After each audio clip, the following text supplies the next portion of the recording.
Bom dia, boa tarde, boa noite. Eu sou Alexia Costa, diretora de Ensino e Capacitação do IBS, e hoje eu estou aqui no nosso canal Excelência e Saúde para contar para vocês um pouquinho sobre um estudo que avaliou a percepção dos médicos quanto ao uso do checklist de segurança cirúrgica. A gente já sabe que o checklist de segurança cirúrgica, validado aí pela Organização Mundial de Saúde, é uma ferramenta que já provou reduzir tanto morbidade quanto mortalidade nas organizações de saúde, trazendo então mais segurança, maior prevenção de erros relacionados ao procedimento cirúrgico, aumentando o trabalho em times e trazendo maior eficiência. Então, nesse estudo, os autores quiseram implementar uma análise para avaliar o quanto esses médicos tinham de percepção positiva frente a essa ferramenta que está já mundialmente implementada na grande maioria das organizações de saúde. Acompanhem com a gente.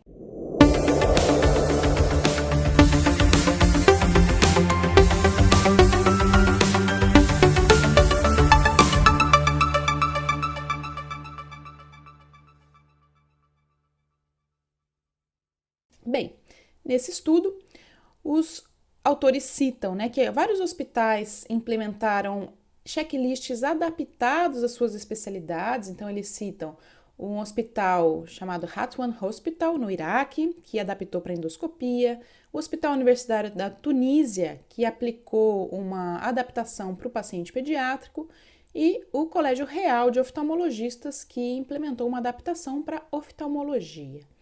Porém, mesmo com adaptações, a gente sabe, e os autores citam, que a adesão ao checklist cirúrgico pelos cirurgiões ainda é baixa, ainda não é a desejada. E eles citam também que a receptividade desses médicos ainda é o maior determinante para o uso do checklist.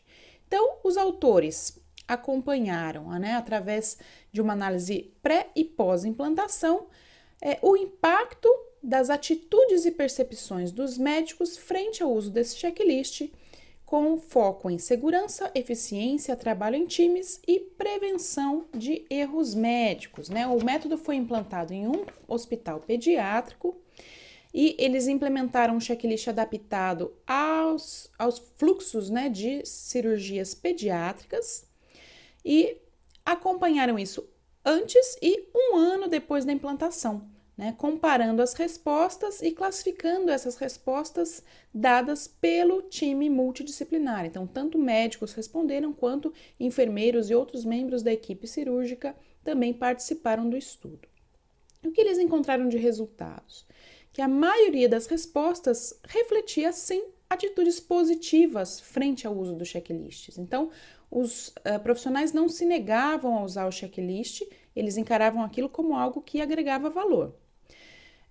Os respondentes sentiram que os checklists, um ano depois, reduziram as complicações e também os erros e aumentaram segurança do paciente, aumentaram comunicação entre os membros da equipe, aprimoraram o trabalho em times, principalmente em complexidades maiores de procedimentos, e aumentou também a eficiência na sala cirúrgica. Os membros da equipe multiprofissional entenderam e evidenciaram que o checklist preveniu pelo menos um erro ou complicação durante esse um ano. Aí as percepções variavam muito entre a disciplina, as várias especialidades cirúrgicas divergiam um pouco quanto às perspectivas e percepções do uso do checklist. A coisa mais interessante do estudo é que as enfermeiras perceberam uma alta taxa de erros relacionados tanto ao uso do consentimento informado, aplicação do consentimento ao paciente, e também alguns erros de demarcação do sítio cirúrgico. Porém, os cirurgiões não entenderam esses dois como os principais problemas, mas entenderam que antibiótico profilaxia e erros relacionados a equipamentos cirúrgicos eram sim as principais informações aí que precisavam ser gerenciadas, pois foram onde eles identificaram o maior número de erros. Então, aí algo bastante interessante como a percepção muda de acordo com a disciplina, de acordo até com a profissão na qual a gente está fazendo a análise. Então, bastante interessante esse estudo.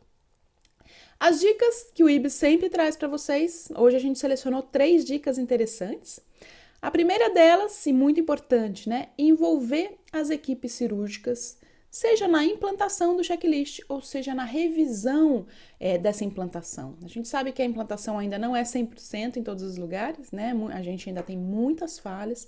Então, chame esses cirurgiões para análise, chame esses membros da equipe multidisciplinar, os anestesistas, os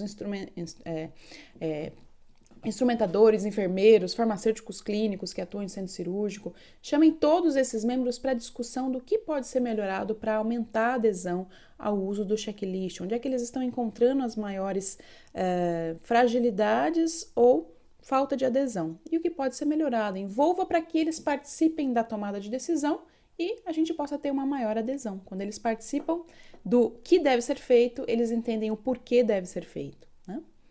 Segunda dica, envolva o SCIH no controle, no gerenciamento da antibiótico profilaxia cirúrgica. Esse também é um ponto que a gente vê, né, nas práticas de visitas de avaliação ainda uma grande fragilidade.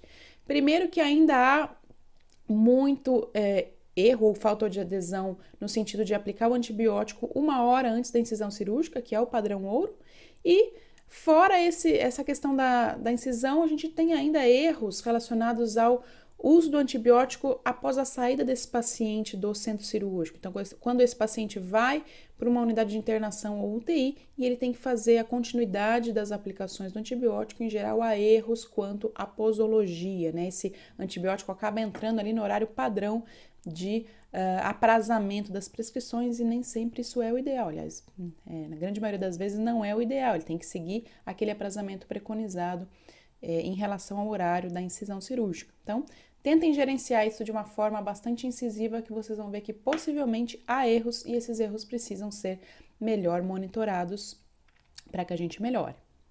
E a terceira dica, uma dica até bastante em face do que esse estudo apontou aqui, né? A possível adaptação do checklist de segurança cirúrgica à sua especialidade ou àquela especialidade onde o checklist muitas vezes não se adapta. Então, quando a gente fala, por exemplo, de oftalmologia, existem vários passos do checklist de segurança cirúrgica global que muitas vezes não se adaptam tão claramente para a especialidade oftalmológica.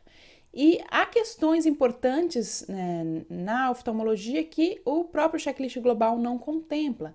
Então, a OMS, em momento algum, preconizou que esse checklist não possa ser adaptado. Na verdade, até se a gente for pesquisar, a própria OMS cita esses estudos que eu citei no começo da nossa abordagem aqui como estudos que foram importantes porque adaptaram o checklist às especificidades de algumas organizações. Então, são dicas aí que eu espero que vocês possam utilizar para a melhoria da qualidade da sua organização, principalmente se existem procedimentos cirúrgicos sendo realizados.